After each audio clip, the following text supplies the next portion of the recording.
Welcome, friends, to Reality Test. What is reality testing, you may ask? Well, it's something we all do when we check our subjective or personal emotions, thoughts, and so forth against objective or fact-based reality. So here in Reality Test, we're going to be testing the castmate realities and the producer antics of our favorite reality TV shows against what we know as licensed psychologists about the reality off of our TVs. We hope you'll join us as we attempt to reality test. That's it. Thanks, y'all. Now check out our campy theme song. Are you feeling stressed? Your head's all messed? Well, let's forget all the rest. Fuck it, we're blessed. Cause it's time to talk reality test. Come with us. Let's reality test. Hi, welcome to Reality Test. I'm Dr. K.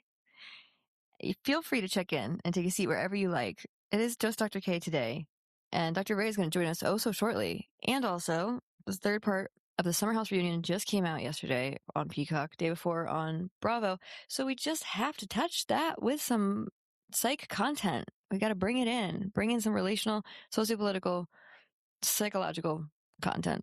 So I'm hoping that this might address some of the things I have not been hearing.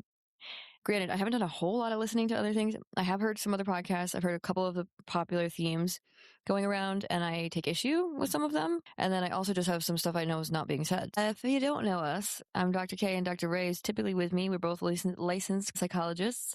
On this podcast, we look at reality TV and test whether that is measuring up to our understanding of quote unquote objective reality. Ideally, being able to sort of offer another take on some things, but without diagnosing folks on the shows. It feels tempting sometimes because we feel like we know these folks, but truly we do not. And if we have not done formal assessment of them, we don't have a right to share any sort of diagnostic information. That said, sometimes we talk about like, oh, this is something I see in my clients who have this or whatever, but we're not formally diagnosing anybody. So we're not your therapists. We're not the therapists of the folks we're talking about, or today I'm talking about, but we are therapists. So that's something we have to say ethically. Also, I just want to add that this is not like our whole selves as therapists. We do not act, this is scrap that, reverse it. This is our whole selves, not just our therapist selves. So this is not how we talk to our clients. This is not how we talk about our clients.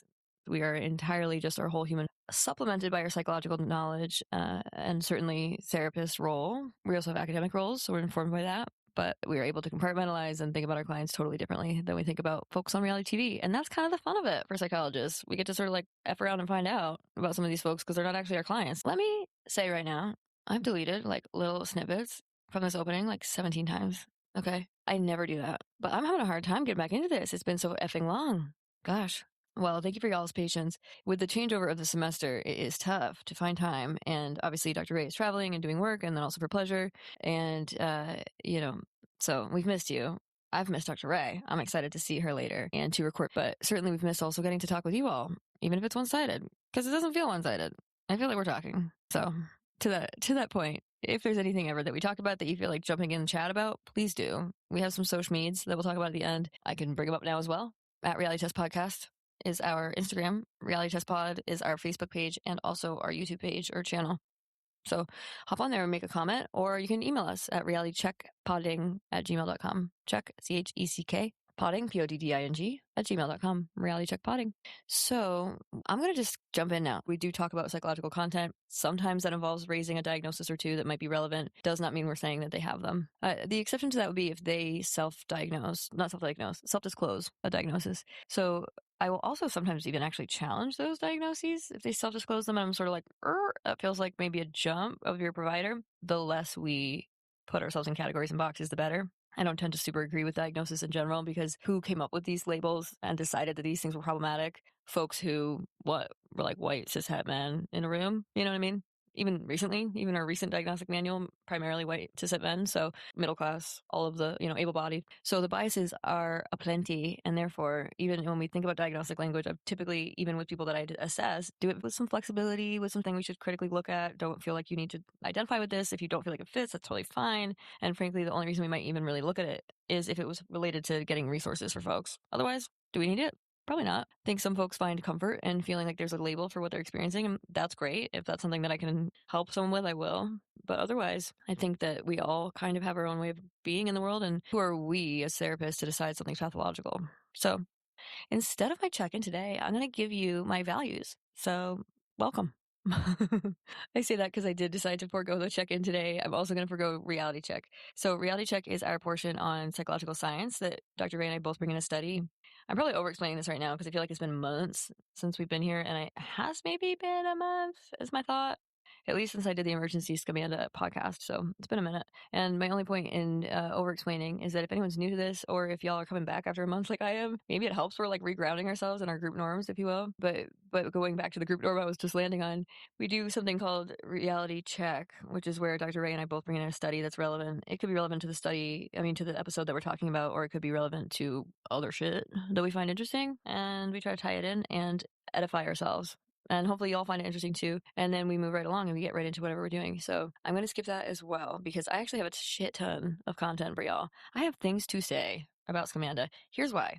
In addition to it being rich AF content with some badass people, like there are some folks in this group that I just absolutely adore. I love Sierra. I love Mia.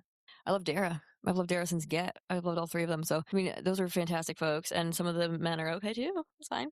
That's fine. And, there's not anybody that I'm like, I can't, like, it's not grading. I don't feel graded by anybody's presence. So even with Amanda, where it's just sort of uncomfortable to watch because I feel sad for her. And I also am not an apologist, nor am I actually for Kyle. Although certainly I cried for Kyle during the last part of this reunion. And I don't particularly care for him. So goes to show you how rich this content is. And all of that to say, I have plenty of shit to say that no one else is saying. I have things to say that are in disagreement with some of the themes going around, and then I also have some things that no one else is talking about. So I do think this could be interesting if you're interested in the Scamanda of it all. For those of you who maybe are listening because you just want to listen, I can't imagine you like my vocal fry, so maybe you're just here because you know me personally, most likely. And that's wonderful. Thank you so much for joining. Hopefully I can keep your attention even if you don't like Summer House. But if that's your story, then let me tell you a little bit about what's going on. So on a show, reality TV show that we're talking about called Summer House, they go to the Hamptons to summer.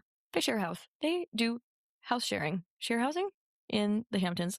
And normally they live in New York City. So this group has typically been very like white and tweed kind of deal. And so black folks at all be on the show was a newer thing and sort of puts Sierra and folks who are black on the show in a weird position to sort of have to educate not only those in the house, but all of us. It's a lot of pressure and actually like a burden and fuck, if I'm honest. But they've done a beautiful job with it where and how they can without ruining their summer, without feeling too much undue burden. And we do learn a lot from them. And I hope always that the rest of the house learns a lot. But folks like West, if I'm super honest, and also one of the members of the other dyad are pretty self-centered. And I don't think they do learn a lot from these conversations because I think they only think about how do I look in this moment. And it just is a really marked difference in juxtaposition when you compare that to both her white ex-boyfriend-esque, right? Like white ex situationship. And when you compare her to her white best friend, who's in the other dyad, we'll call them romantic relationship number one. Their names are Amanda and Kyle, both white. Amanda has been, quote unquote, Sierra, the black woman from the other romantic couple's best friend for 6 years on the show. Maybe not best friends the whole 6 years, but certainly now they're best friends. They bedrock together. Sierra spent all summer this last summer, which just finished airing just now, but they filmed it last summer. Spent all summer last summer building Amanda up to leave Kyle, her married partner, because they were not happy together. It was so clear. And when she came into the house this summer, it was so clear she had the ick. And when women get the ick, it's so hard to get it unicked, and she just so clearly had it. It was done. They were done. They were so resentful of each other. It was hard to watch. So Sierra put in work, like helping Amanda feel like a sense of worth and helped her build up her ego to be able to sort of get out of their marriage. And also was behind the scenes talking to Kyle too, the other member of the dyadic married couple. And he was really sad and hurt. So over the summer, all we know is the married couple is feuding and likely separating. But by the time the season starts coming out, we actually already know they separated. So we're like, okay, so we're watching them get to the point of separating. Show's airing for like a month, maybe not. And all of a sudden these rumors start dropping that Amanda, the best friend of Sierra, is sleeping with West, the white guy from the interracial previously dated couple. By the way, they weren't exclusive because he's so afraid of commitment. He just straight up says, no go, not a commitment person. And large part because he's just now famous for the first time and he's jazzed on the opportunities. But it's not just that. I think he's always been a little bit of like a put himself first to the extent that he kind of doesn't care as long as someone finds out, then they're not going to get hurt. Like what they don't know doesn't hurt them kind of an attitude. Gross. Doesn't work out that way. Of course, you'll find out. And you look terrible because you're so focused on how you look. So instead of how you are and how you make people feel. So that's his deal. And Sierra, though, still really had a crush on him this last summer. And so we were all kind of rooting for her, even though we don't like him, because we're like, oh, you're so happy and you're so awesome always. And I just want to see you happy. So we were all sort of like rooting for them to sort of maybe, reconnect, hoping that West had learned, knowing he probably hadn't. He put the brakes on it right away. Like he did refriend her where there had been a bit of a gray rock there between them. He did refriend her, but he was very clear he didn't want to date and so forth. And then yet was making out with her at the end of the season. Total mixed signals. It turns out they were continued sleeping together after the summer was done filming. And then the rumor started in February. So it stopped filming in like August or something, late August. And then in February, these rumors start dropping that West is actually sleeping with Amanda. Amanda, who just separated from her husband in January, late January, and Sierra's ex-situationship, whom she's also been sleeping with since summer. So, yeah, he also went on his podcast and objectified both of them. Gross. We're not a fan. We don't like it. So that came out, and Sierra felt extremely betrayed. I will say I do think that West is equally responsible. I don't know if there's something they know that I don't. Maybe he has explained like he has an addiction of some sort. I mean, I don't believe in a sex addiction. I think as much sex as people want is fine. It shouldn't be a thing where we're sort of like pathologizing how much sex people have. So I wouldn't say it's like a sex addiction, but if he self-identifies as sort of being like unable to handle a night without sex, I guess, and then is it the connection? Because couldn't you wank it? But anyway, if he's self-identified that way, maybe that's what people are holding in mind. But boys will be boys is bullshit, and he is just as responsible because he knows how much Sierra cares about him. He's so hyper aware of it. And then the other thing is Amanda, of course. Amanda's also equally responsible, should know better. What the fuck is that? Terrible treatment of a friend, whom you call a best friend. Sierra felt extremely betrayed. A lot of drama happened online. First they denied it, then they ended up coming out with a joint statement about it. So that gives you a sense. Huge scandal, cheating. If you think about two romantic dyads that are both hetero, one is interracial, one's white, and the white one was married and divorcing, separating, still not divorced technically yet, and the other one was not even actually ever really fully a couple. But the worst of that part is he spent all summer trying to get her to sleep with him. She was like, nah, bitch, because honestly, I always get seen as just something to use, like an object or, sexual object. And he's like, okay, I'll wait. And then they end up doing Thanksgiving together and things are going great. So then they do sleep together and he leaves her right after. So that's some like high school shit, right? Rude. And why a lot of us don't trust him. So, in that way, maybe that's why people are like, it's not super shocking that he'd be such a dog in this way, but it is surprising because it's like, did he learn nothing? And he does know how much she cares about him because that's why he had to put brakes on it. And I think he cares about her too. But clearly he cares the most about him. So didn't go great. Anyway, that's a brief update on Scamanda. That's not even an update. That's just like the very beginning seeds. Okay. So if you have not heard of Scamanda, that's what it is. I, by the way, was like sort of saying it to myself the other day and I noticed that it says scum. Scum is in it. And they have been kind of scumbagging. I've been scumbagging a little bit. Like it's sad. I can have empathy for all involved and still feel like Amanda and West were kind of scumbagging. Sierra in particular and also Kyle. So fun. Right? Fun to think about that. Like, how about we all just like treat each other well and love each other and not love each other's exes? Give it some space, especially while they're still hung up on them. And especially if she's sleeping with them. I hate it, guys. I just love Sierra so much. Okay, so this has been compared to Scandival, which is why it's called Scamanda, I think. Although there's also a documentary about scamming Amanda Riley. But Scandival was this guy named Tom Sandoval, added scandal to it. Scandival was the name because he was cheating on his amazing fan favorite girlfriend he'd been with for so long. We all have been seeing their genesis of their relationship through to now. All of it has been on TV. And he was sleeping with this like brand new-ish person, to us brand new, kind of very naive person. And it sort of felt like he was using her. And then meanwhile was like totally betraying our fan favorite person. And it turned out he'd been doing it the whole season and we didn't know till after. So then when we were watching it air, no one on the show knows it's happening. And we're like, oh my God, look, like that's what that is. Oh my God, look at that clue. Like, oh my God, they were sleeping together that night. Like now we know this and we know this because shit was coming out too. So we knew some things for sure, not just guessing. So the difference between that and this situation, Sandoval was cheating on a white woman with another white woman. And I think also, yeah. And then in this case, Amanda is a white woman cheating on her best friend who's a black woman, but and then a white man is cheating with her white best friend. Two white people are cheating on a black woman. It's different, friends. It's fucking way different. And it's also somebody who has said like, I never get taken seriously. I'm only used for my body. and then she was sleeping with West all this time and not taken seriously. Like, how reifying for her. That is so fucked. And then it's so fucked on Amanda's part, who pretended to like pick her back up just like she was picking Amanda up all summer. Question mark, question mark. So that's number one, a big difference. The other really big difference is that we don't know for sure, whereas with the other one we did, we don't know for sure if they were sleeping together already by the time the show was being filmed. I feel strongly about where they were in their timeline when the show was being filmed, but they're suggesting, the two, Amanda and West, that they were only starting to sleep together in like February, March. Okay. And they came out in March, end of March, saying like, oops, you're right. We are doing something. Like, rumors started. They tried to deny it. They gaslit everybody, and eventually had to be like, honest about it because there was video footage that was going to come out. So they had to tell us the truth.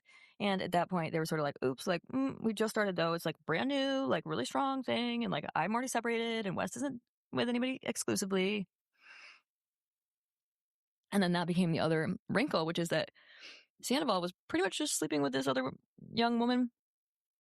But in this case, West has like a woman at every port. So that all came out. Like, I don't think no one really knew about that because none of those women were talking about it because he had them under his thumb. And then when it came out that he was cheating on Sierra, whom we all love, with Amanda, everyone was like, what? I'm sorry, what? Yeah, I'll just quick pause. I have to say, I have been doing this for 57 minutes. Mind you, some of that was me like clunking around at the beginning and being like, what am I doing? What am I doing? It's been so long. But it's been 57 minutes of recording, and I am literally still on the second bullet point on my Word doc. And how many pages do I have in this Word doc? Well, of the content I was going to share with y'all today, I'm on page 23 of the document. I have this bigger, but I'm not going all the way to the end. So let me see what the last page is.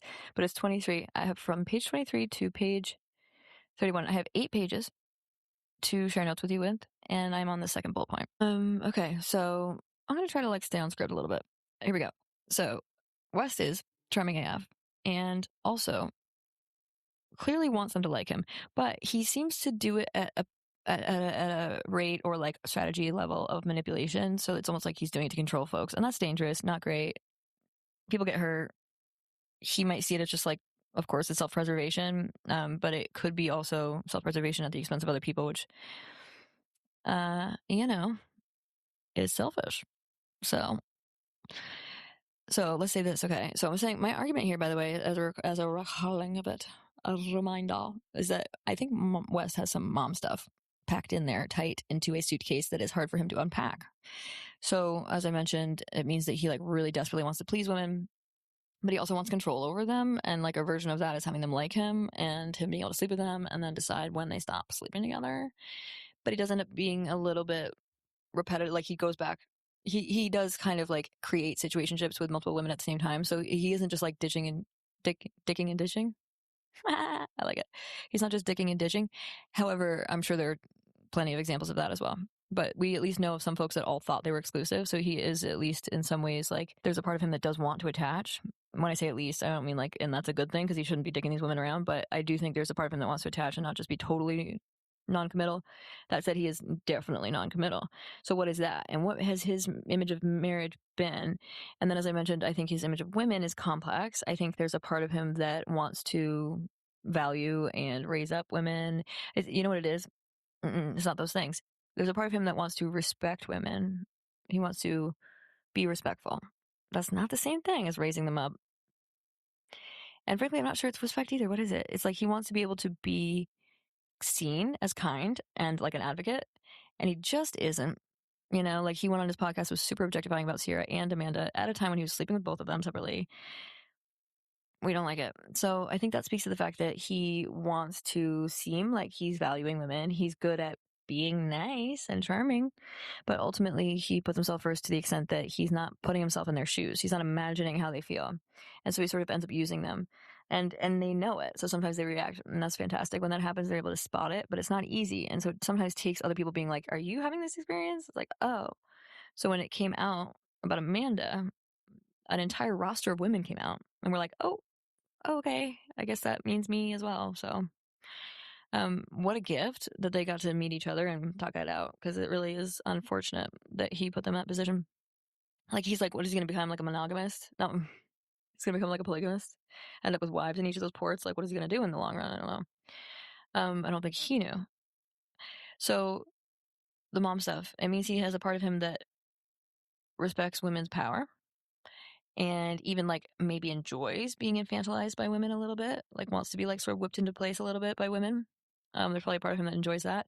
And then there's the other part of him that wants ultimate power. And so like, what does that look like? How does he denigrate women? How does he clock out? I think he mostly clocks out, shuts down, doesn't commit, and leaves them on their ass. So maybe he gets too close. They get too close. He decides he wants to be able to keep sleeping with whomever he wants. Whatever. I mean, if he was poly and he just fucking told people that, he could have partners who agree and also sleep with other people, or at least are gonna have conversations with you about it, you know? But just like sort of being like, we know he lies. That's basically the point. That's the other piece. He lies to self-preserve, which means he's kind of gaslighting people because then they feel crazy for thinking it. In addition to the fact that he has this part of him that kind of wants to be submissive to a mom figure, and then a part of him that wants to dominate and feel like he finally got to be the head of the household, it is interesting and important that Amanda was sort of seen as like the mom of the house because she was the only married woman. And she, I'm just going to say it, had the biggest breasts, which is funny. Like, that sounds like that shouldn't matter. And maybe she didn't actually more recently. Actually, you know what? I have no idea because Sierra also had, I feel like it matters because we sort of associate that with like a mom body because of milking. And milking is not the word. Lactating and breastfeeding. So there's something about her though that is seen as very maternal by the whole family, by the whole group at the house. And so I could see where he, like, ultimate dream, in addition to her being out of bounds because she was married, she was also seen as a mother figure, and I think he has mom issues. So I think he definitely saw her as like ultimate goals in some ways. I think he thought she was undervalued, and he thought he could swoop in and kind of show her the right way, and he was right. She did need that. Just not to this extent that she would hurt Sierra. So I think he could have done it as a friend. So he also really likes inaccessible women because it's a chase and he can get kind of whoever he wants. Now he's famous, especially. So there's the chase of her being a married woman. There's the fact she's a married woman that makes her sort of mom-like and how he has mom stuff. And then there's also the part of it that is she was a little bit checked out of her marriage and probably did need somebody to kind of zhuzh her up a little bit, make her feel good about herself again. So it's sort of like a perfect storm between the two of them. In this case, especially with somebody who's inaccessible, like somebody who's married, or like the woman from Real Housewives of New Jersey, it means that if they're out of bounds, it means that he can succeed at getting to feel like he's impressing mom and get his dick wet and have sex, and doesn't have to worry about telling anyone because they would also be hurt by people finding out.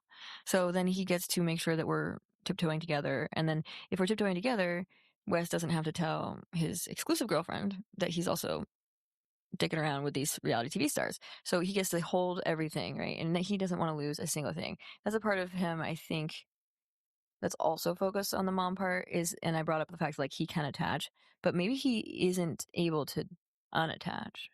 You know, like I heard that the woman in Chicago, I think it was, right prior to the statement coming out, had seen him in Chicago and he went there for St. Patty's Day.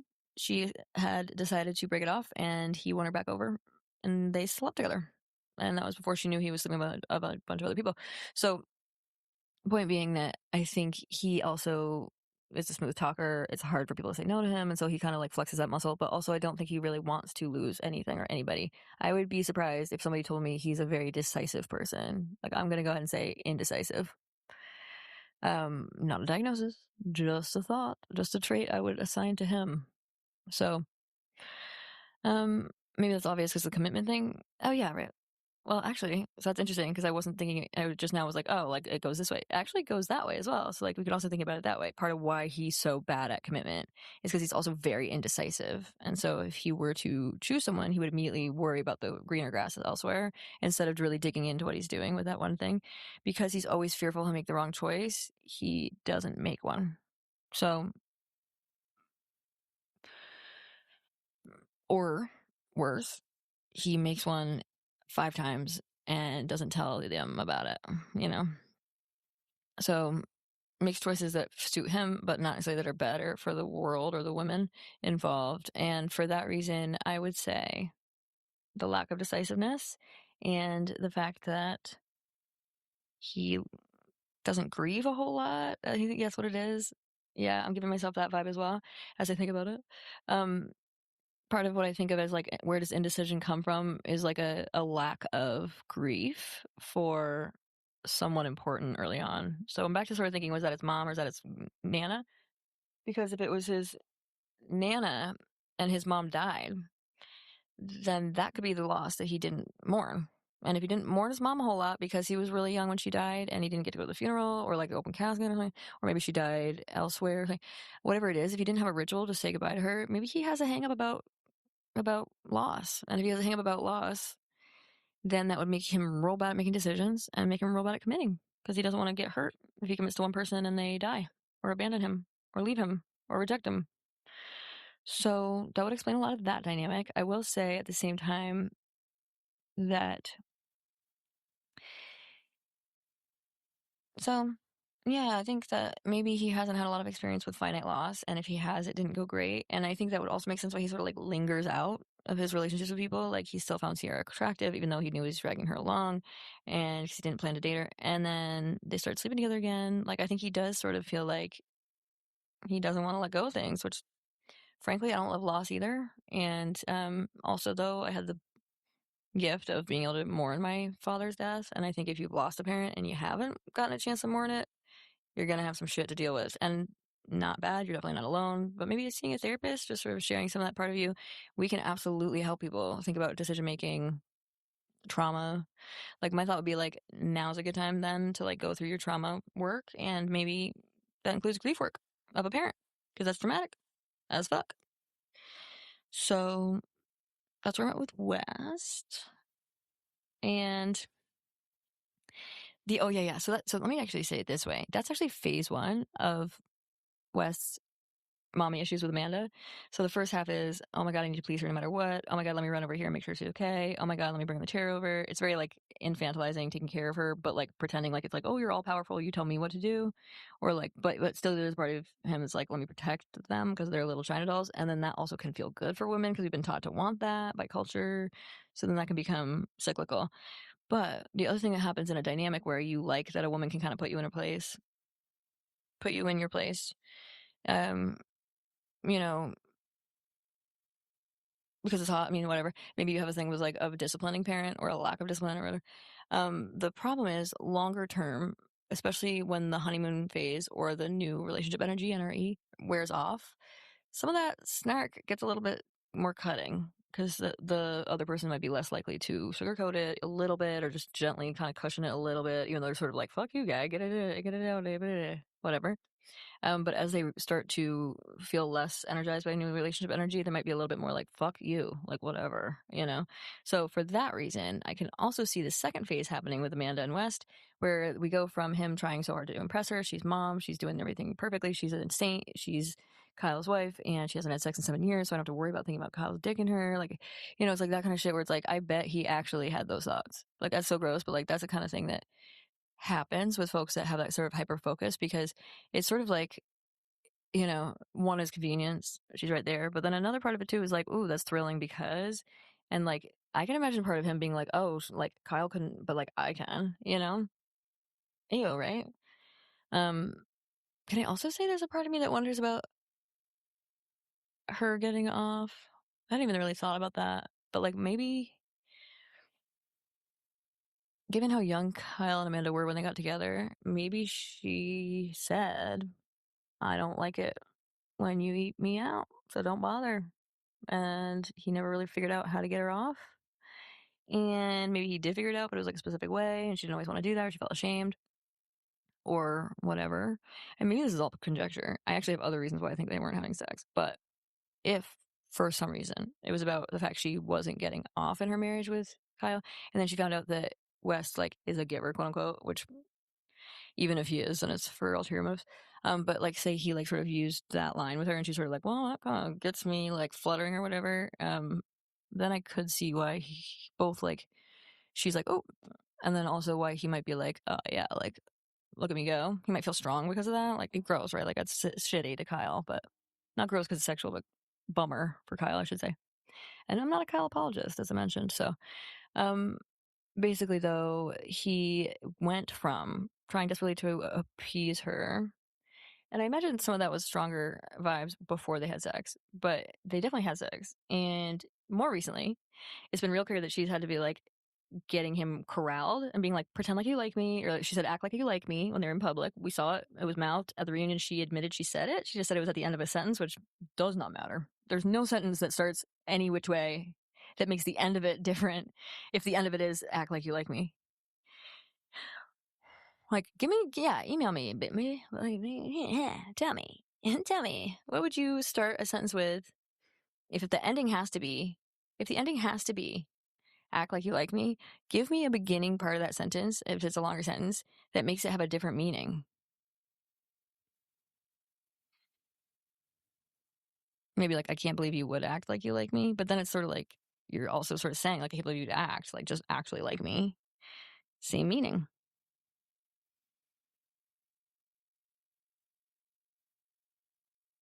What if you didn't act like you like me? Again, I would usually, in that situation, think the act meant like, what if you didn't try to act it, you just did it?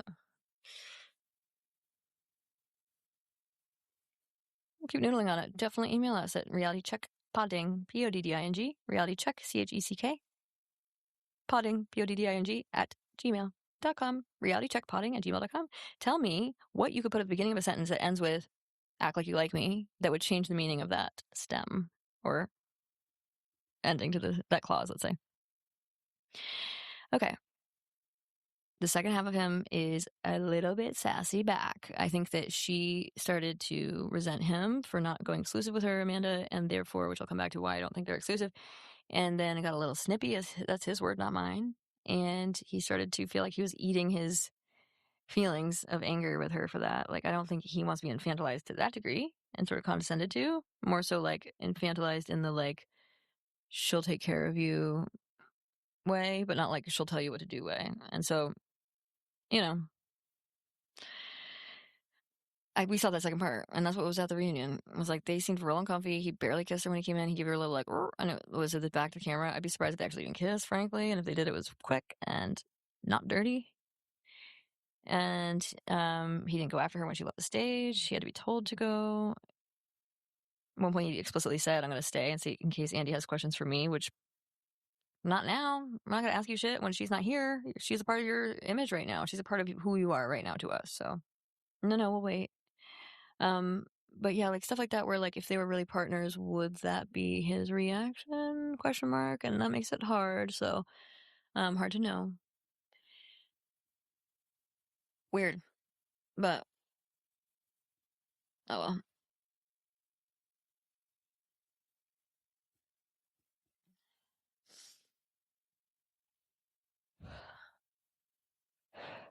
So in other words, there's this part of him that's quite resentful. By the way, this is some attachment theory stuff. Basically, like, we want people to be in power. So basically it's the mom too. It's like specifically the mom. Like, kids want mom to be in power so that they feel safe and contained. But ultimately, they want to beat mom for that power because she's a woman.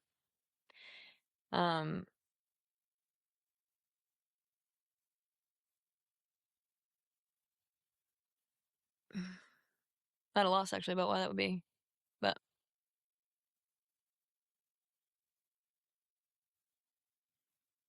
maybe not the file. Check out your same file. Oh, fuck 'em. Don't remember.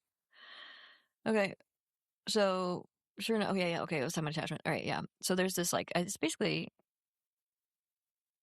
the Oedipus complex and the Electric complex actually in the reverse. But so the son wants to kill the father so that he can have the power and marry his mom, like have sex with and marry his mom in the Oedipus complex. That's his, just to create or to mate the parent as well. So basically Wes went through that with Amanda where he's like sucking up, wants to impress her, eventually feels like, actually, I don't trust you, and if you don't like me, I kind of don't want you to be involved, so like I'm gonna fight back, clap back, bye, you know.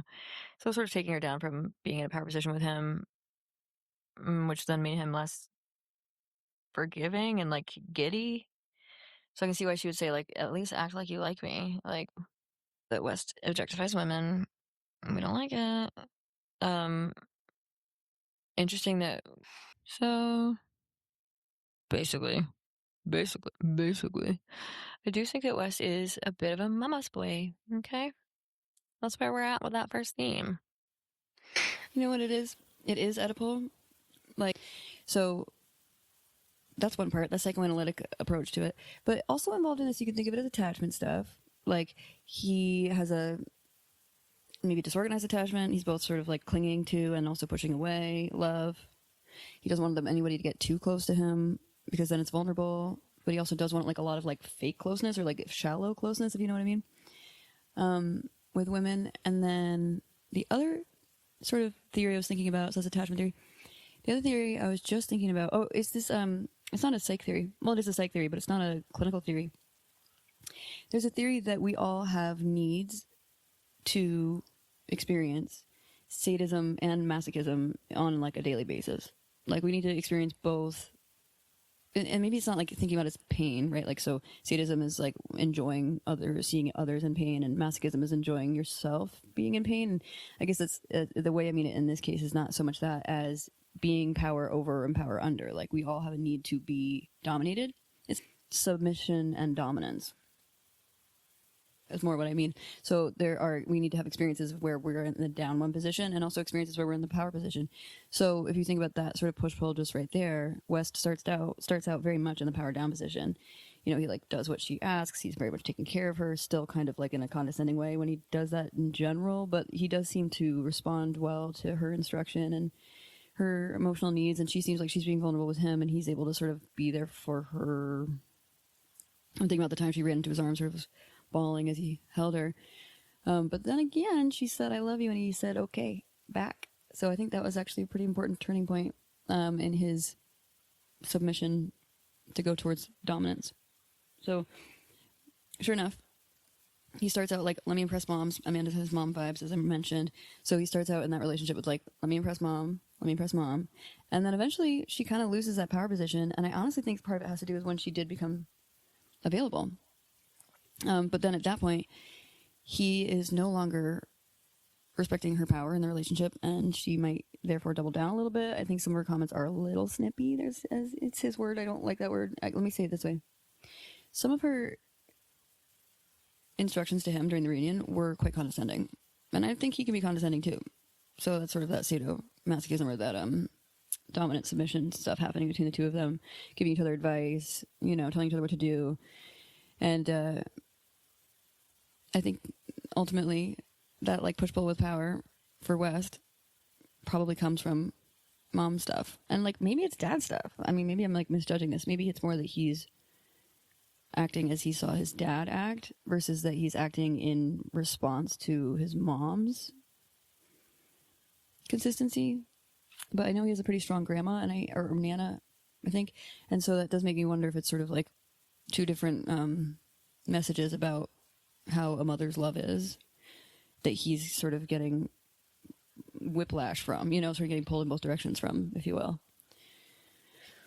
Anyway, mom stuff, I think, maybe dad stuff, certainly parent stuff, certainly attachment stuff, hence affecting his commitment and vulnerability. I think he's scared to be vulnerable because he doesn't want to be seen as weak and he doesn't want to lose people after being vulnerable with them. But if I'm so super honest, I think it's a loss issue. I think it's grief. I think he hasn't grieved the first major loss he experienced. I'm assuming a parent. And maybe he was adopted and it was that. Like, that's the first loss he might not have processed, even if he wasn't conscious when it happened. There could be a primal wound like that that's unprocessed. But I think there's something unprocessed in terms of his grief because he has a real hard time committing to things, which to me, commitment involves letting go of something else. If you commit to something, you have to let go of something else. If you make a decision, you have to let go of the decision you didn't make. And I don't think he's very decisive. I'm assuming he's not, just based on the commitment stuff. And so if he's not decisive, that means he would like a woman who sort of tells him what to do, because then she can make decisions too. But then eventually he might revolt against it. Like, don't tell me what to do. You know, it's like, frankly. But yeah, if he's super indecisive, that would be a reason sometimes. But then also be able to push-pull a little bit with him.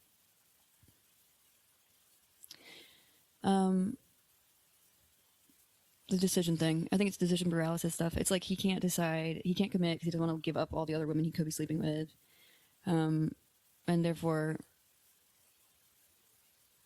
you know, I think it's grief. I think he hasn't grieved somebody to let them go enough. So now he's just like constantly worried he's going to lose something else important to him. So West, my dear, we're not friends. I don't know you. And I also would gently suggest that you figure out what grief you haven't tapped into yet. See a therapist. Tap into that grief. Find a ritual you can do to acknowledge the loss of that person, even if it was a bad person. Sometimes that's more complicated grief that we can't process very easily if it's someone we don't like or who wasn't good to us. Still means a ritual is important, and it could be a ritual of like anger in some way, right? Releasing anger about this person. But yeah, I would recommend that. I think that could help you in a lot of areas, including commitment. And then, yeah, I would certainly process your parent relationships as well, including with Nana, but I'm more thinking bio parents. Okay. Even if they were never in the picture, that's important. I'm done. Anyway, moving on. That's theme number 1. Here comes my big, juicy timeline, friends. I have a timeline that I feel real solid on. I genuinely do. I think this is pretty solid. I haven't heard anyone with the same timeline, so I'm just pitching another idea, right? Who knows? It definitely could be wrong. I have some cue points that are very important no matter what they're suggesting. So like maybe it's not what I think, but they're key points that are, yeah, we need to be thinking about that if we're really digging into a timeline about this. So here's my personal belief of the timeline. I don't know for sure, but there are certain things that do validate it. Nothing has not validated it yet. Nothing has countered it yet. Okay. So first off, they were already emotionally close and flirty prior to, but certainly emphasized April of 2025. They were already close, already flirty. He's flirty with genuinely everybody because he loves attention and feeling like people want him, and he's charming. People do like him. And so, this sort of like it becomes an addictive energy, and she was off limits. So that becomes almost a safe person to flirt with, and vice versa for her to flirt with him because she can't because she's married, and then he's a friend of everybody's. So they could have had actually quite a bit of like what's that word? Like unsanctioned love, if you will. But flirting certainly. So it's first documented in public, like publicly, people have documented. I mean, West has documented in April of 2025 through like a carousel, or it was like a TikTok of Amanda in LA.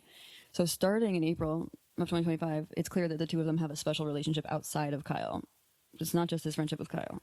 You know what I mean? So there, and then she like posted something like, "Oh my God, I'm next to West's room." And like, why? Why would you announce that? That makes me think they weren't fucking. So let me start there. Because then why would you announce that? So they weren't. I really genuinely don't think they're fucking yet. I think April 2025 is we're starting to flirt. We're being flirty. We're funny. We're like posting things online to just be like sort of funny about it. And then we can be like, of course not. But the more you fake something like that, the more you entertain it internally, and the more likely you are to try it. The more likely you are to try it. So even if y'all were faking a little something just to like they were saying breadcrumbing, or even if you were just sort of like being funny, and then you could be like, oh, of course not. Like, he's with Sierra, I would never, or whatever, and genuinely mean it, even if that's where you were at the time, still doesn't bode well, right? Like, it doesn't suit you too well to imagine that, because the more you imagine it, again, the more viable it seems, and then what happens. Yep, the fact she's out of bounds makes her more interesting to him as well, and same with her for him. But then also during this sort of time period, right, like April 2025 through, honestly, like now, for a year or so, they've been getting wasted together, like wasted, and they have a lot of fun. And who doesn't love a lot of fun? And it's a lot easier to have a lot of fun when your prefrontal cortex is shut down, your judgment brain is shut down because you're drinking. So, of course, they're going to start to associate the fun of the drinking with each other if they're constantly going out with each other. And it's certainly, especially for Amanda, who really hadn't been drinking a whole lot lately. Like, she stayed at home a lot when Kyle wasn't there. So if she starts drinking again for the first time after a while, right, she didn't want to go out with Kyle. If she starts drinking again for the first time in a while and going out, like even dancing, like say no drinking, but we know she was, but, and she was just going out dancing with West in April through now, she would start to associate the good feels of the dancing with West as well. And so it starts to feel like, is this about him or the activity? It's releasing endorphins. We're having fun. Is it him? Is it this? He's very handsy when he drinks. I could see him sort of, putting a hand somewhere he really shouldn't. Maybe not like on a boob per se, but I could see him like small of the back, some stuff that's like a little bit more intimate, which has been brought up that he can do that, put hands where probably shouldn't. I think commonly that's after he's been drinking that he does that. Kind of like weird spots. Not horrific though. And if someone asked him to stop, I think he would. But when he's wasted, you can't really talk to him. Like I've seen him, like I have not seen him ever. But in the show, we have seen him get pretty like not conscious, but there, but not. I was just remembering, by the way, when they went to the club last season, and West got wasted, and he ended up with his head on Amanda's shoulder. Do y'all remember that? What was that? No, that was Lexi? No, I think there was an Amanda somewhere in the mix there. Maybe it was a photograph. Maybe I'm just conflating things, but I think he's always been pretty flirty with her when they drink. And I don't think she shuts it down. It's just like Jesse Solomon being like, this fat bitch, like PHAT, this hot bitch on Instagram about Amanda, even though she's married, and everyone's like here for it because it makes her feel good, like, you know, or like baba boom or something. Even though Lexi was like, enough, stop, like just tell her she's beautiful, don't be like so gross about it. But like he was being quite sexual and Kyle had no problem with it, and that's nice. That's nice for Amanda to have those good feels. It's a little much, but it's fine. So I can see also Wes being like, so we're on that level, like we do that, we tell each other that her tits are hot, like, which they do, they talk about her breasts a lot. Okay, point being, these things are in the background, okay, and the friendship continues to grow, and there's something different about it. They both know that they're off limits, so that's not different yet, you know, but there's something different about how they're doing it together, especially if she's going out with him and she doesn't usually go out with Kyle. I can imagine Wes sort of being like, ooh, like, I'm kind of special, like, she likes me even more than her husband, and she probably complains about Kyle all the time to Wes, like, all the time, and we know that Wes eventually stands up for her with Kyle, so clearly he agrees with her as well.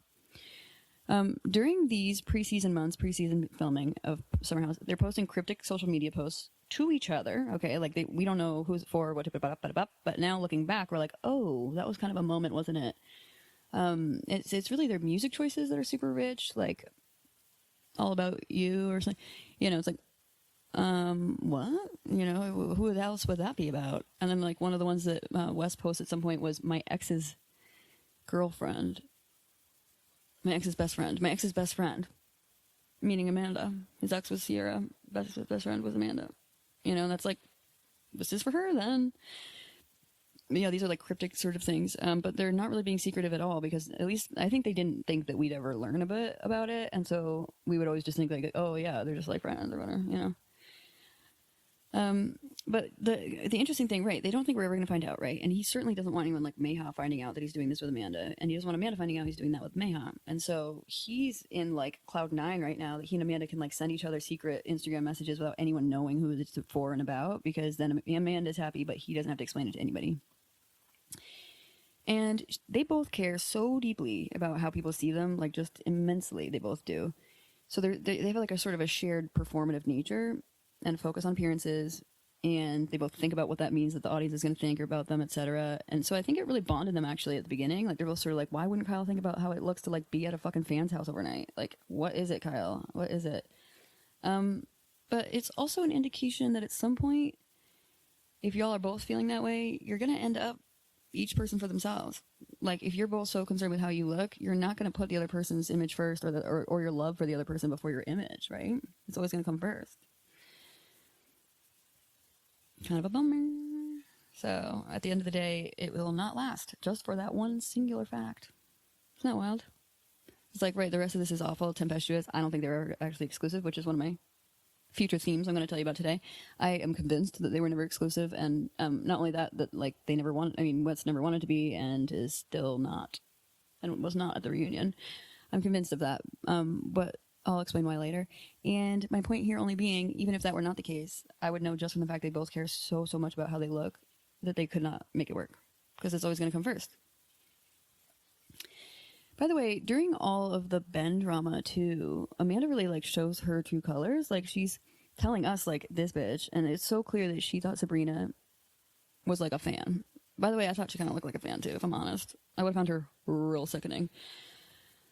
I just want you to be happy, like with somebody that makes you happy. You don't know me, bitch. We've just met. Like, you act like you do, though, so now I know you're a fan. Don't act like you just know about me from Ben. And if you do, that's creepier. And so Amanda was a little standoffish or like threw a little wrench in the works or like threw a little spanner in the works, a little wrench in the spoke because she can. And I kind of don't blame her. But then when Sabrina like has a meltdown about it, Amanda's sort of like, okay, like to Ben, like, yeah, I said that. Yeah. And Ben's like, why? You know, because he kind of wants her to be like, oh, I like you, you know, but she doesn't say that. And there's a weird energy between them, and she gets mad at Ben. But the whole point is, then, when she's talking to Sierra and Mia about it, she's about to, like, complain the same way she just did, right, to us, and or to West even, because they had a moment, too. We'll come back to that. But she's about to complain to them, and they're like, yeah, like, clearly just, like, the way they responded about that. I'm not imitating them in a negative way, but they're just like, yeah. And she's like, but, yeah. So then when she's talking to Mia and Sierra about it, they're both kind of like, yep, like, yeah, like she's telling them what Sabrina said, and they're both like, like just taking it really seriously. And so then you can feel Amanda like pivot. She's like, well, it's just that I don't want anybody to think I would say something like that about them, and I just feel terrible, you know, like whole hard pivot. And where does she land when she's pivoting? Self-doubt. I just can't believe I would make someone feel like that, ma'am. It reminds me also of like the thing with Hannah Burner, when Sierra first got to the house years ago now. Hannah Burner ran over to Sierra and hugged her and was like, what up, girl? Like, I love you already, and like, you're pretty.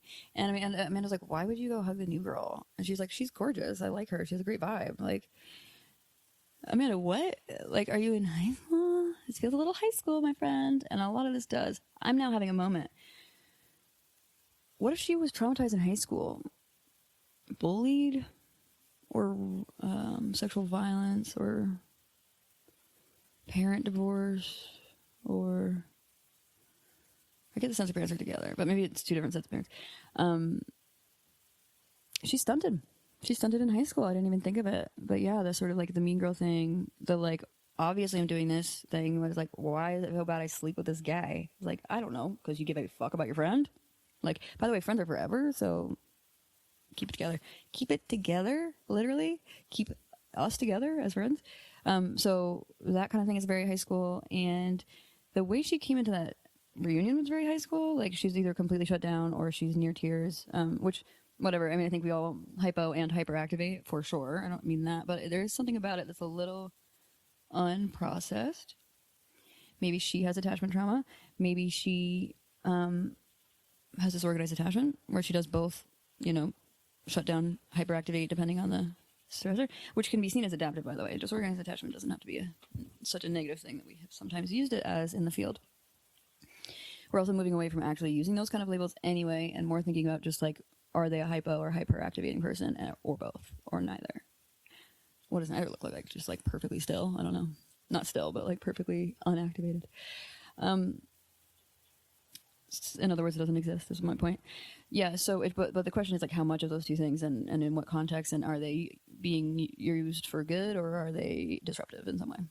So, with her, I would say, in this case, it was disruptive because she looked cold, and I would say the one time that she cried was because Mia was like, yeah, it is embarrassing.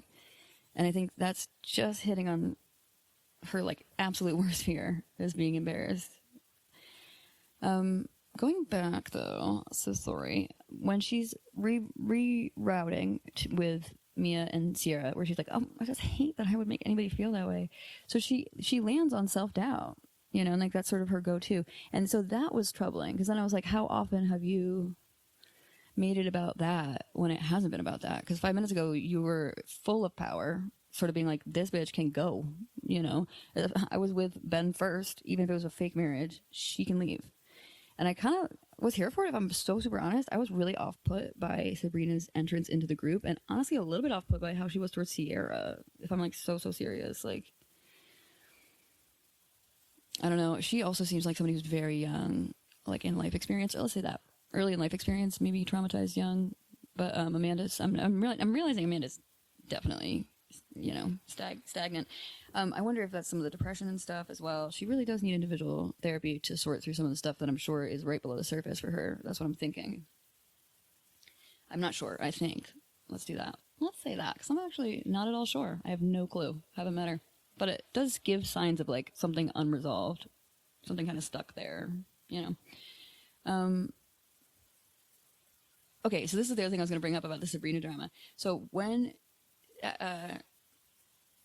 Amanda, after she talks to Mia and Sierra, and she realizes, like, reroute, you know, like, I guess I have to, like, pretend like I feel so bad, and, you know. And by the way, she, like, went and met with Sabrina, like, as if to apologize, but then was just like, yeah, I did do that, yeah. Like, she like, really wasn't, she's like, well, yeah, you did say that. I probably shouldn't have said it right then. Like, not like I shouldn't have told you that, or, like, I'm reading into it. She just was like, I probably shouldn't have told you that right then. Yeah, I can see that. So still not really apologizing, which says a lot, and it feels very much like power position stuff still. But she runs into West, and he says something about it. Like, she sort of brings it up, just like the beginning stem of it, and he interrupts, and he's like, yeah, because he wants to bang your brains out. And she was like, you know, she's like, but the point is, you know, she, like, redirects him. First of all, she's so pleased he said that, because the whole point is he's saying the same thing she said. And by the way, it shows they had a conversation off channel, off TV, or, like, it wasn't in the edit. Because he agrees with her. He's like, yeah, that's ironic, because he does want to bang your brains out. So, like, whatever. Like, of course he'd say that. You know, it's like that kind of vibe. He clearly was already on her side, and even finished her sentence about it. But then she, like, giggled, sort of like, oh, thank God, you do kind of get it, but, like, well, let me reroute, because here's where we're at now. And he rerouted with her, but says a lot, right, about their vibes. It shows that they're likely talking off screen. And even just the use of, like, wants to bang your brains out, or whatever he said exactly, like, wants to bang his wife, or I don't know. Was something to me. I was sort of like, oh, and he was, like, holding her hands or something. Like, they were very close to each other. They also hug a ton. I don't know. Not that hugging's bad, of course, but he, you know, there's some handsy stuff happening there as well. This is just in the season. Although, and since then, during one of the early episodes, when Kyle disses Amanda the first time, says fuck you, West ends up saying I love you to Amanda. So this is around Kyle's birthday, and I think it was when he was leaving her bedroom, like, after he said sit the fuck down, basically, to Kyle or something. He said something, and then he was like, I love you, and then she just sort of was like, sorry, or something like that. Maybe I'm complaining 2 times, but it was around that time that both those things happened. But she didn't say it back. And then, fast forward to the fight night. Maybe I should come back to this. Yeah, I'll come back to this. Okay, so just store that, okay? This is early on. We're still early on in the season, because I've already talked about how this began way back in April. Now we're here in July. We're filming the season. They're getting wasted together all the time. They're very close. They're very emotionally sensitive with each other, hugging a lot. She tells him a lot. And don't forget that at one point, West says, I love you to her, and she doesn't say it back. Also, during these early episodes, Kyle comments that Amanda has been spending more time with West than with him over the past 6 months, which means since, like, January 2025. So April is definitely generous. And that's just when West posted the thing, as I said. But I also agree. They were definitely flirty way before that. They've been flirty since they met. Let's be real. This is the juicy part. This is the part that's just me, I think. I mean, I would be interested. If anybody's seeing anybody else saying it, please send it to me, because I don't want to be like, it's just me. And then it turns out I'm, you know, like osmosising somebody's idea. Okay, but here's my big juicy idea for my timeline. So all that's happening. They're emotionally affairing already, okay? They're super, super close, probably in ways that Kyle wouldn't feel comfy with. Then, there's this week that happens during the season where Amanda decides to stay home over the weekend. Not a whole lot of reason, no one really gets it. She's just like, I needed it, I really needed it, you know? Never once have we seen that, not in recent years. She's always there. So, my hypothesis, and I'll give you some more reasons why, is that they slept together the week prior to that weekend. Not the weekend prior, but the week. During the week, I think that she and West fucked that week in July 2026. I think to, like, dispel any whiffs that people might get of their dynamic, she stayed home. She was like, I'm going to have a hard time being around you, not maybe put my hands on you now that we finally, like, broke this ground. Maybe she's also feeling guilty about herself. You know, maybe she's feeling gross that she cheated on Kyle, and so she wants to be home for the weekend, or whatever it is. But it definitely is bizarre that she stays home and West comes, and then he writes best weekend ever, and she goes damn in the comments, and even says to Kyle, like, doubles down, like, yeah, it's rude. Do you think I want to miss West's favorite weekend? Like, yeah, why do you care? You know? And Kyle even tells us, like, that's the most FOMO we've gotten out of her. Like, cool. It was weird. She had no qualms about telling them that. It's also interesting. She started the conversation by asking Kyle pretty much right away, is Sierra there? Because I think, so she knew that Sierra and West, we're going to have that conversation that morning to like squash the beef between the two of them. And so I can see her sort of thinking maybe they're even together right now. So like if I ask for her, I might just like happen to see West. And I'm wondering also if she maybe tried texting West and he didn't respond because he's like in the moment with them. I could see him just leaving his phone on mute and not thinking about it. And then she was probably get activated by that, like sort of like, what's going on? Why aren't you talking to me? Like, are you just like back with Sierra now? You know. Later, we also hear them talking at Carl's soft bar soft lunch, and West refers to that moment as, I wished so badly you were getting out of that car. I was like, oh, I wish Amanda was getting here. Why? Unless you're trying to make Amanda feel better about the fact you were so close with Sierra suddenly. Okay. And then, yep, good, okay. Yeah. By the way, I bet during this period of time, so like the prior week when they fucked, prior to her staying home, is actually when West turned to her and said, am I crazy or is there something here? I think they went out. One of the times that Kyle was out DJing, she and West went out. She didn't even tell Kyle because he was out drinking too. He was at the DJ booth. He even said, I forgot. He was like, listen, these are what my text messages are like. It's like, hi, Amanda, landing, see you soon, good night, bit about. And she just doesn't respond. So, yeah, she could totally be out drinking all night with West back then in June, July of 2025. 2025, friends, okay? So that would make a lot of sense that one of those nights that West might turn to her and just sort of be like, is it me? Or, like, we've been going out every time Kyle's gone. Like, I keep you company, but, like, now we're sort of like, you know? And absolutely, they would keep it a hardcore secret. It also makes sense why like a year later it would start to deteriorate as far as the cover goes, because I can see them doing pretty well at hiding it in the meantime, just because he has so many other women he's attending to, and no one would believe Amanda would do that to Sierra. So that weekend is then Carl's soft bar soft opening, and a lot happens there. This is where we first identify that she is resentful of Sierra. Resentful. And what just happened? Sierra and West rekindled it, like their friendship. Just friendship. But, like, Amanda is pretty furious. Honestly, like, she seems quite angry. Certainly resentful and jealous. So, why would she be unless they had fucked? Honestly. Is it just that they're friends? No. Why would she be so resentful? She would want the best for both of those people if they're both friends of hers. Unless she had sex in the chat, frankly. Especially if she hadn't had sex with Kyle in 7 years. And then had sex with West. Yeah, she's going to get really resentful and weird and jealous and, like, territorial and possessive. She shouldn't, but she's going to, right? So, to me, that explains so much more what's going on with her, where she's just so confusingly mean, kind of. Like, I don't know, something about it. It's just sort of, she's like, well, that's not going to work. Like, he better da-da-da. You know, she acts like it's about him, but it's like, no, you're just jealous. Like, I think you don't want him to overdo it because you don't want Sierra to misunderstand and then win him back. That's what you're worried about, is my thought.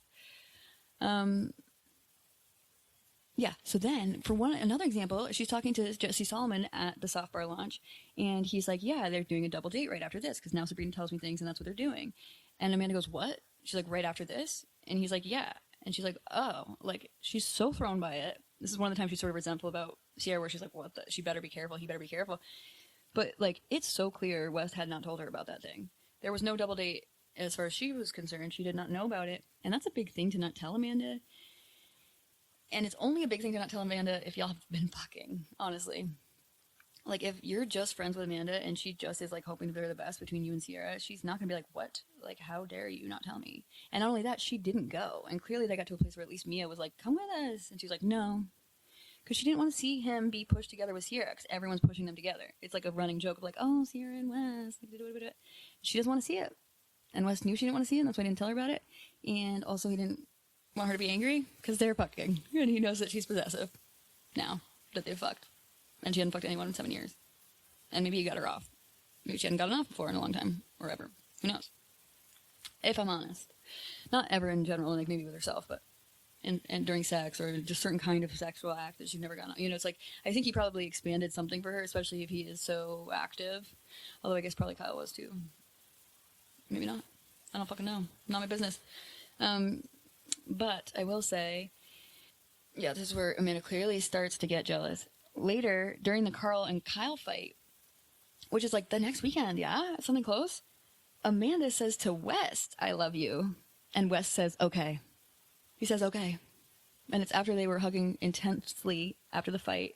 She comes around the corner and she's like, "You pulling your chair up next to me?" Like all in this like giggly, high energy way that shows that that's probably how they usually are. Like you're probably like, "Oh my god, stop!" and like boop boop boop boop boop and bouncing off each other, which we actually don't see a whole lot of that. So that means they have a whole dynamic that we don't even see usually. Isn't that interesting if you really think about it? Like, when do we see her being like, "You were pulling up your chair," like boop boop boop, and he's like, "I know, right?" Because she clearly thought he would do that with her. Instead, he literally just held her and she started sobbing into him, which is beautiful in general. And in this dynamic, hard to watch, especially because West had just come inside from being outside with Sierra and Solomon, and Sierra had been like toast to like, "We're back," and he did something that made her be like, "Did you not like that?" And he was like, No, it's fine." He's doing damage control already on the show, because there's other moments where if he thinks he's not on camera, he isn't like that. So he's already thinking about how Amanda's going to watch his back and be paranoid with him about what he's doing. So that means he's already thinking of her longer term, too. It's a lot. It's a lot. They're fucking, I think, right? June 2025? July? I think so. Yeah. You know what I mean? It seems there's way too much energy in the chat for them not to be already fucking. If they're actually just genuinely friends. Like, I've been friends with guys where there's no sexual tension or whatever. We talk about our sex lives. Like, I'm thinking about back in college and shit. And, like, granted, they're not in college. That should make it even easier for her and Wes to be talking about their own sex lives with each other, the way Kyle and Wes do, if they're genuinely just friends. But no, there's sexual tension between them, if not that they're actually absolutely fucking. So, the fact, because what I mean about the sex life thing is, like, he'd be able to talk about other women and she wouldn't be like, "You're not supposed to do that, like, in our house, making everyone uncomfortable." I agree with in the reunion when Mia, I think, said, like, you sounded like you were fighting for yourself. Like, you were mad at him for yourself, yelling at him for yourself. Twice, that was. Once in the city and once at home, at the house. Agreed. Another reason. I also would bet money, and I mean actually bet money, that when she said in the hallway that time, "I love you," and he didn't say it back, my guess is that was the first time she said it since they fucked. She said it on camera, the way that he says it to her on camera, so she's like, it sort of feels like it's the vibe, it's the place. I think it was probably the first time she said it since they fucked, and I think he chose not to say it back, because clearly they're not just friends anymore now that they have fucked. Okay, here's a little, like, side note study for you. Men tend to say "I love you" to get intimacy, like sex, meaning they'll say it before sex. Women tend to say "I love you" after sex, as a way of getting emotional intimacy. Sort of like cuddling, like they want to know you want them for more than their bodies. So it's like a good way to be like, "So I love you, like we're good, right?" Like you're not going to just like dick and dash. So the fact that Wes said it the weekend prior to her being gone for a weekend, and she said it a weekend after being gone for a weekend, says to me that they fucked in between those two times. And I also bet, by the way, that's the last time Amanda said "I love you," until now, maybe, or whenever, if they started saying it again as like romantic partners, I would be shocked by that. But if they did, then that would be the next time. But I bet she didn't say it again for a while because she realized he wasn't going to say it back, and how fucking embarrassing. Okay, this is also like if the editors didn't edit this shit out, so that's worth mentioning.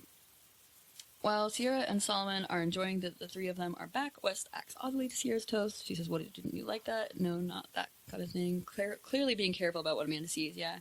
This also happens when Dara, during the après-ski party, says to him, part of me just, like, kind of hopes that you and C end up together. And he's grinning, and then he looks around, and his face drops. So, he's being careful about what cameras see, so that she doesn't see it later and get mad. He also, like, the next morning says to Solomon, like, "I wonder how Amanda's doing," even though that was, like, clearly not the conversation they were having. Toward the end of the season, both Amanda and West say in separate contexts that Amanda would likely be okay separating, and that West probably wouldn't be able to handle it. So that shows they at least had that conversation, the two of them. In the reunion, Amanda also says, "Look, I had an awakening, and I was trying to prioritize myself. I was also hanging out with plenty of other people." They're like, "No, West friends." But this sort of thing feels like right around here, like having sex with West, frankly, and his emotional support when fighting with Kyle is when her awakening started. I think she came into the season with the ick and was all done, but I don't think she was strong. Not strong, but, like, I don't think she was feeling the conviction the same way. Which is another reason I think that she put West in between here and there. So the last night of the season, they sleep together again. And this is my thought. Okay, last night of the season, we're now done with Summer House filming. And as you may recall, on that last day, they're all saying goodbye to each other. You can actually see her needing to talk to West about something. Like, you can tell that she's stressed out about the conversation she's about to have with Kyle, and she, like, looks to West to try to talk about it. In the mix of, like, a lot happening, so I don't know that it happened, or at least we didn't see it on camera, but there's something happening there. And then also the way she was talking with Sierra, like, the way that Sierra was crying, like, you're beautiful, you're perfect, I love you. And she goes, I have great friends to tell me that every day. What? Like, what about Sierra? Like, what do you love about Sierra? How great is Sierra? And what friends are you talking about? Like, her and West? Question mark? Gross. But also, she didn't seem as emotional as Sierra. And not to say you have to be, but it just feels to me, like, stunted a little bit. And then I just worry, like, that emotional avoidance is also probably why she would start to sleep with somebody else when needing to process the divorce with Kyle. In addition to this hard conversation she has with Kyle, she tells him, I mean, you know, a conversation she wanted to tell him and get support from West about, which may or may not have happened. She has a hard conversation with Kyle where she says, I'm going to stay at a hotel tonight. And she, like, makes sure he knows it's not a big deal. She's, like, going for, like, a couple nights, not a big deal, doesn't mean anything. I'm not moving out, we're not separating, you know, like, shit like that. She's like, I'm just going to go stay at a hotel, okay? I just don't want to go home and, like, do the normal thing and pretend like nothing happened. Ooh. Oh, my God. When she said that, I was like, oh, no. It is so, so sad, because that is an absolute lie. Absolute lie. And honestly, I haven't been in that exact place at all, but I know what that feels like, and being in a sort of, like, where we need to separate and divorce, and as the steps get closer to that day, you're sort of like, but it doesn't mean that yet. Like, it doesn't mean that period. You don't even say yet, because you don't want them to be like, yet. But yeah, you keep saying, like, no, like, I just want to see what this is like, or like, oh no, it's just this, or whatever. And it was so familiar, and I wanted to vomit a little bit. I was like, ugh, that's tough, because I know exactly what that means. We all knew she had the ick from the beginning of the season, so that's not like it was shocking that she was on her way out, but I just felt bad, honestly, for Kyle. And I think I felt guilty for the times that I did something similar and was sort of like easing my way, and when I probably should have just been like, listen, I'm so sorry, but I'm done here, and I hate that for us, and I loved you immensely. I'll love you forever in some ways. And also, I think we'll both benefit from moving right along, you know? But, yeah, so when she said that, I was just like, oh. But anyway, then my thought was, what does she want to do? She wants to stay in a hotel room. So, literal money, I'm going to bet you actual hardcore money that night, West came and stayed with her at that hotel room. And for the very first time ever, they got to sleep over together. And maybe for 2 nights, maybe for 3 nights. Who knows how long she was actually there for, but that was absolutely the goal, and that's absolutely what he did. And that means that was a first time sleeping over together. That means that they were just starting to fuck over the summer. It wasn't like back in June. Or maybe it was back in June. Whenever that was from. Yeah, right? Like whenever that week was. Maybe that was June. Maybe this is all aligning with that blind item. Okay. Anyway, because I am positive it was that week. She wanted a naughty night over with West. Night or two. And the way she had, like, no emotions about the idea that she was doing it. She wasn't like, this is really hard. I mean, I guess she had a little bit where she was, like, nostalgic about the time at the summer house, but then, the next phase of their relationship timeline, they're occasionally sleeping together, okay, when she can. While Kyle is away DJing, for example, you know West came and kept her company those times when she was fucking West. Like I said earlier, he was talking about how the chains, like, she just wouldn't respond to his texts. So yeah, she was at West's apartment, he was at hers, whatever, so she didn't feel alone. And they were probably going out as well, maybe privately, secretly. No one would have known to look for them because we didn't know what was happening yet. They're occasionally sleeping together when they can, typically when Kyle's out DJing. West stays over to keep her company before she eventually moves out of her apartment with Kyle, making it a lot easier, frankly. Meanwhile, he's hooking up with random people left and right. It's like all over the chats that, like, oh, he hooked up with this person. Oh, this person came out. Oh, he was with a brunette. And again, it could be deflection, or he could be saying it's deflection. Like, he's like, this is how we're going to get away with doing this, because everyone's going to be like, oh, he's sleeping with all these people. He's sleeping out with Amanda. Like, but you know, it's just that he wanted to hug. Mm-hmm.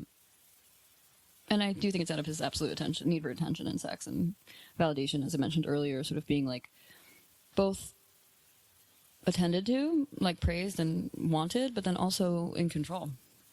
I think he feels powerful when he can get somebody to come home with him. However, I can also see him saying, what do you want me to do? I'm not going to be exclusive. You're married still. And you are living with your husband. So, like, what do you expect? Which would add so much pressure to Amanda's situation. And might be why on New Year's Eve, she was like, fuck this. New Year, new me. And I think that was after they probably were fucking all fall and winter.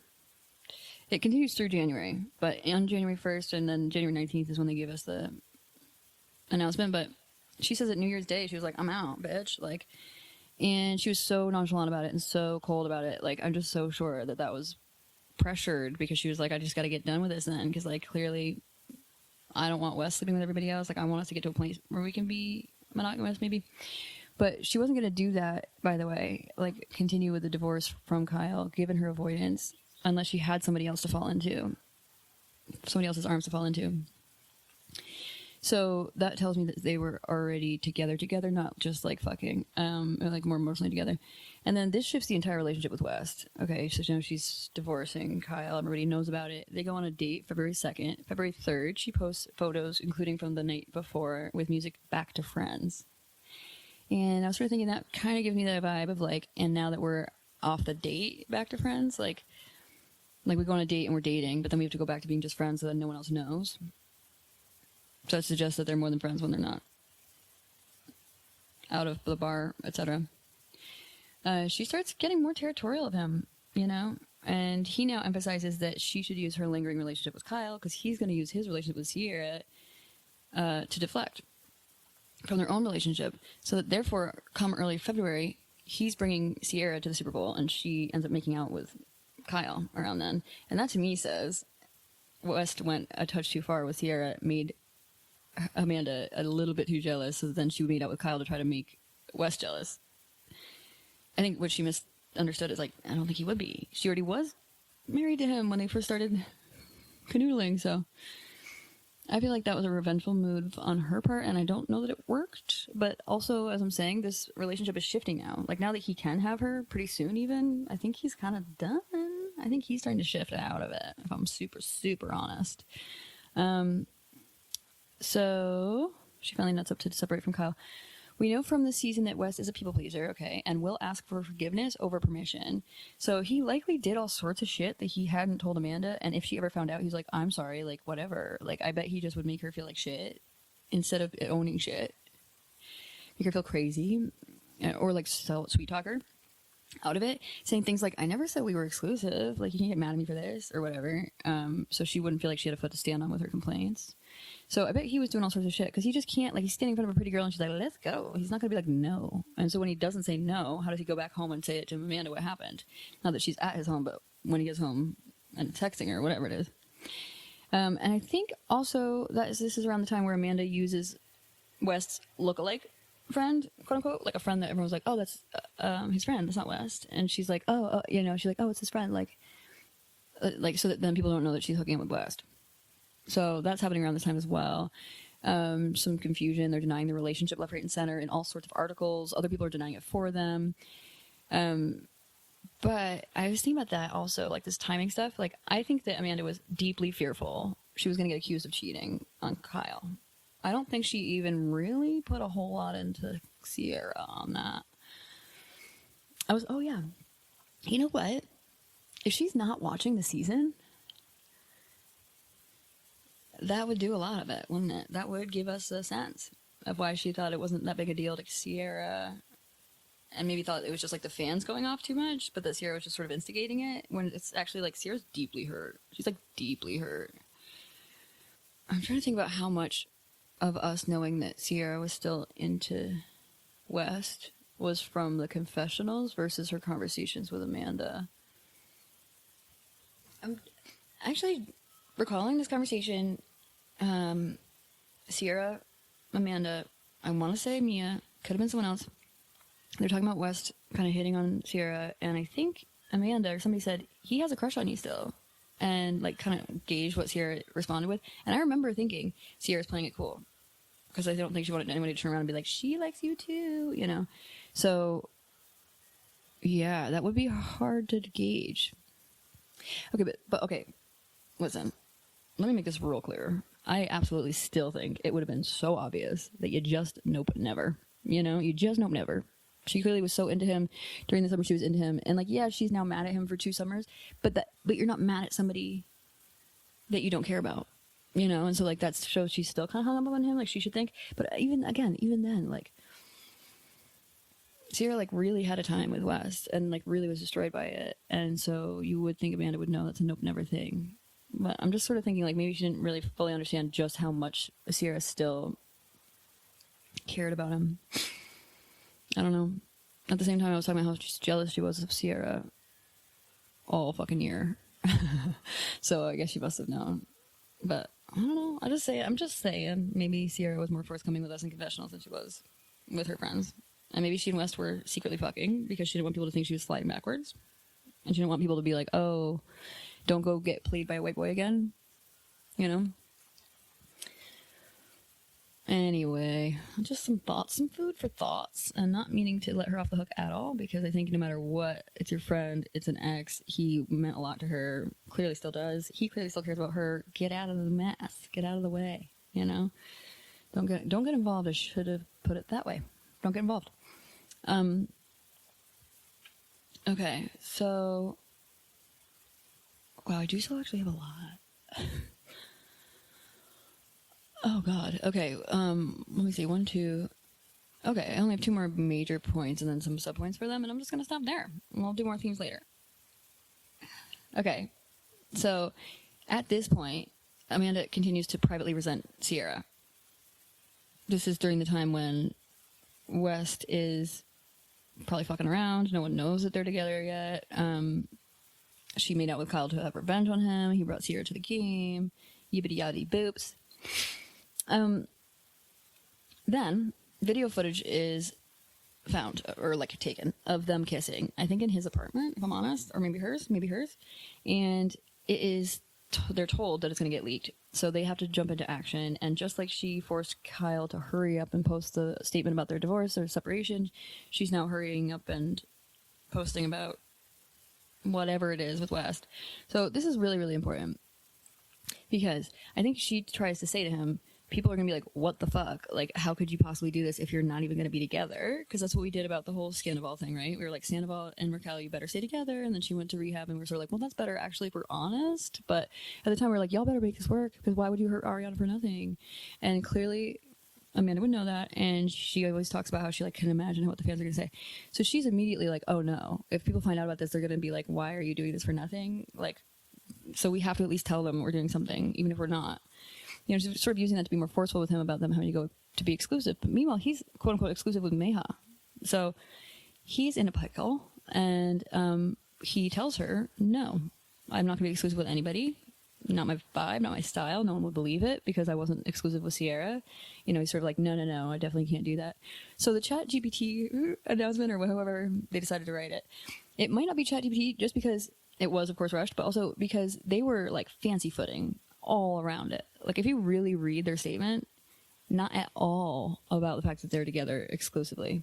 No girlfriend, boyfriend, no exclusive, no relationship even really. They say like their connection. They say like, we're just as surprised as you are. You know, it's like sort of like, while we figure out what this is, I don't know, some shit like that. It's very clearly not that they're exclusive. And meanwhile, Wes had texted, apparently Meha said this, that he had texted Meha and said, I was caught making out with Amanda, so we're going to put out a statement just to like get ahead of it. So I don't think he was expecting it to be taken as they're together, which was not smart. But it didn't matter that they fancy footed all around it, because immediately media, fans, everybody took it to mean y'all are together. To the point that even at the reunion, they're like, so are you exclusive? Like, it seems like y'all are exclusive. Are you saying you're exclusive? It seems like that. No, I actually don't think that was clear at all. I actually think they're definitely not exclusive, and weren't ever.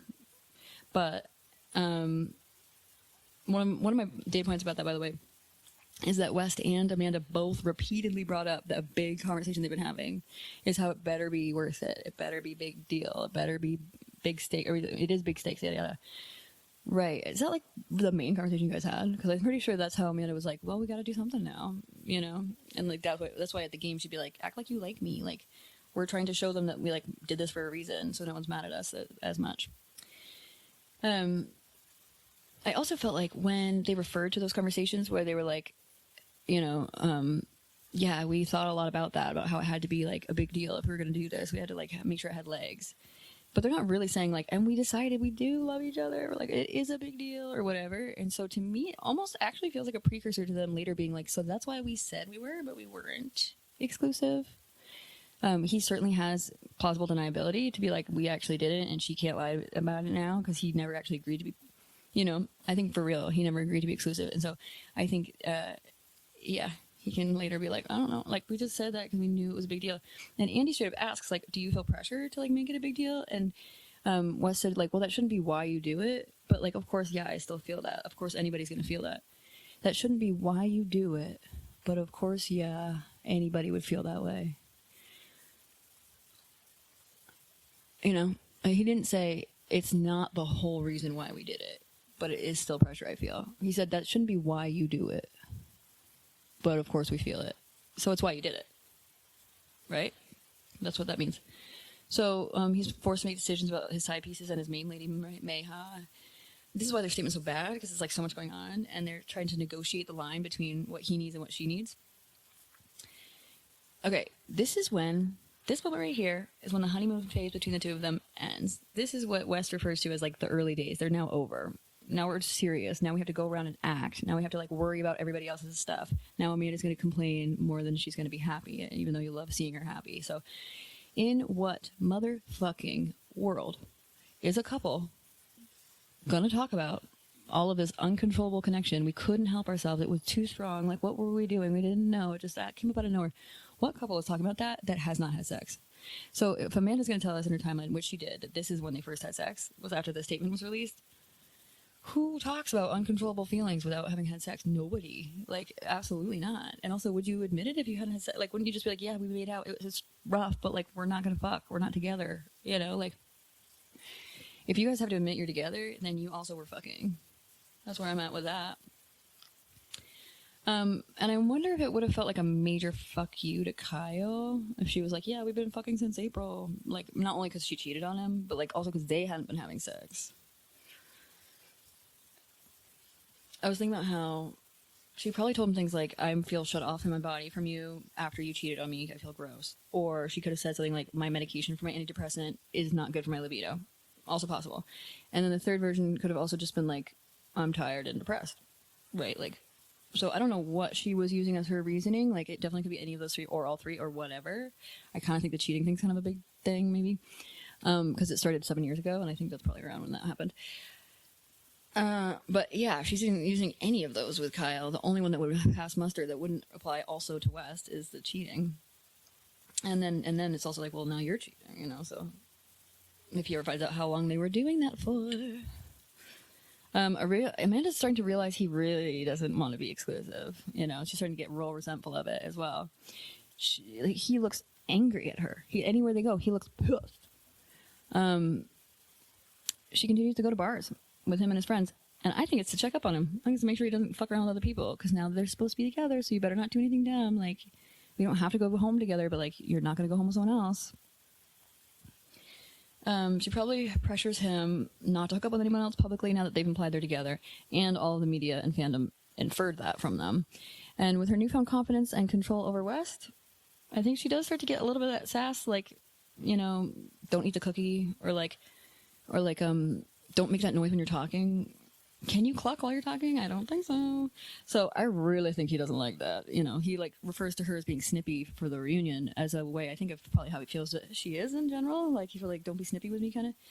Don't love that word, but he looks to me pissed when she says those things to him. He looks like he's biting his tongue. He is reacting poorly, but doesn't want to say how he feels. So he just literally looks up into his face like, you know, Sierra, like, he better watch it. Like, she's not gonna like that. She's not gonna be able to handle it if he like gets too close. Don't you think you're not gonna handle it if they get too close? So she's definitely no longer this Amanda that used to be close with Sierra, and I think, you know, right then, like back then, she's not the Amanda that used to be friends with Sierra. And then by the time we were at the reunion, West is referring to Sierra as, first of all, intending to get under Amanda's skin, and then also succeeding at it. So something happened during those times when they were not talking because of the fact that Amanda lied, and I'm sure Sierra had some choice words for her, or maybe she didn't say anything until she was in the magazine, just being like, yeah, for this bitch, I feel most betrayed by her. And maybe Amanda really doesn't get it, because she's also talking to Wes, who's like, I never told her I wasn't fucking her. Like, maybe she didn't know they were fucking again recently.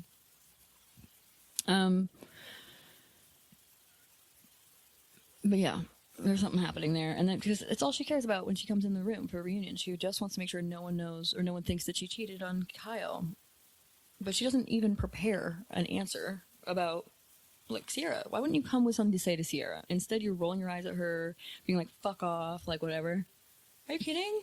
Did you not understand what just fucking happened? Like, and even the way Sierra handled herself the whole time, she actually said some very, very kind things. And, like, when Amanda was like, I'm not playing the victim again, Sierra was like, we're not saying that. We're saying that you just don't care. What a gift, Sierra. Like, so kind. Like, she, you know, she didn't have to say that. Granted, like, she's right. Like, she wasn't saying that. And, like, we don't need to, like, but then you are kind of playing the victim again to say you're not playing the victim again. But either way, Sierra actually, like, threw her bone there. And shows she did still care about her. I mean, she didn't have a whole year of being disconnected from her. She didn't know they were cheating until just recently. So Sierra's still probably processing her grief, whereas Amanda's, like, moved on. She chose West. Yeah. I don't know. Painful, right? But I don't believe they're friends in real life anymore. Or they definitely just had been since the summer. And then when she's talking about the Kyle cheating thing, she's like, I hate that they think I cheated with Kyle, like, or cheated on Kyle, like, whatever. Definitely didn't. And Wes' answer isn't like, yeah, your timeline's way different than people think. He goes, and he cheated long before you ever would have. Like, and she, like, clings to it immediately. She's like, yeah, exactly. Like, what? He cheated long before? Well, that was years ago, so I fucking hope so. But wide margin. Yeah, and then coming out like a total, you know, rocket out of hell or some shit. Bat out of hell. Bat out of hell. Against Sierra right at the beginning of the reunion was a lot, and showed she really didn't care. And then, yeah, I just wanted to, I guess I was going to say what I wanted to end with was what I brought up a little earlier about, like, if Amanda's not watching the season back, how much did she understand about how important Wes was? Especially if she's getting Wes' version of him and Sierra's relationship. You know, I don't know. Anyway, that's most of my themes. I will have one that I'll save for later when I'm potting with Dr. Ray. Okay? Appreciate y'all. Check us out on Patreon. You can see my little cat ears I'm wearing today. Patreon.com/realitytest. REALITYTEST at patreon.com. Or, is that right? That's an email address. That's not right. Patreon.com/realitytest. REALITYTEST. That's patreon.com/realitytest. Or go to patreon.com, and in the search bar, you have to use the @ symbol there. That's where the @ symbol comes into the mix. If you're using the search bar, you have to use the @ symbol to find us. And then if you're going to look on YouTube or on Facebook, you can put Reality Test Pod, all one word. If you're going to look for us on Instagram, it's Reality Test Podcast. Our email is realitycheckpodding, PODDING, @gmail.com. Act like you like me. So, like, the two options are you say act like you like me by itself, or you say a longer sentence that ends with act like you like me. Is there a version of the longer sentence that is possible that would mean something different if that was the ending of it? The other question I had was sort of if you are thinking that this timeline is sort of something that other people are doing. So, like, if my timeline isn't original, I would love to know that. Don't worry, I would not be offended. I would just love to know that, because I do listen to a variety of different folks, and that is new. And I do have some critiques for some of the messages I'm hearing in other spaces, but we'll talk about that as part of the socio-political stuff later, mates. Anyway, I appreciate y'all. This is rich content. This is a fucking long episode too, I bet. Anyway, yeah, take care of yourselves, and we'll see y'all next session. Bye. Let's reality test.